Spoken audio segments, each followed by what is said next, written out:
This is C Guy 295. Here I followed 5 additional hygiene practices, and here are the 5. The first practice is wearing mask in cold areas.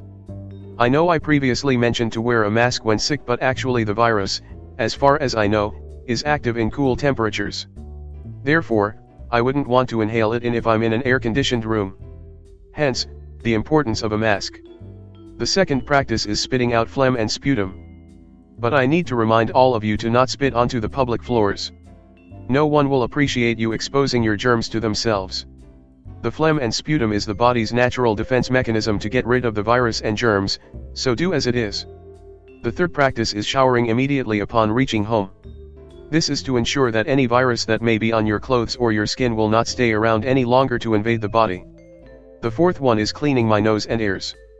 Apparently, mouth and eyes can be cleaned by brushing teeth and washing face respectively. But, what about the nose and ears?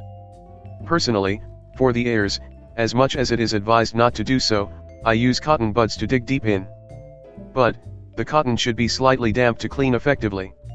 For the nose part, there are no better words but to either blow out the nose boogie or dig them out.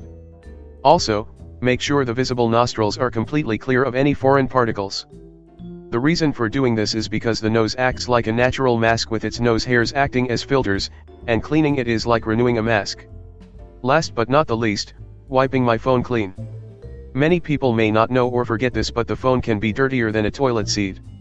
Also, while you are glued to your phone, looking through social media or watching your drama series, you are exposing the phone to the outside air as well.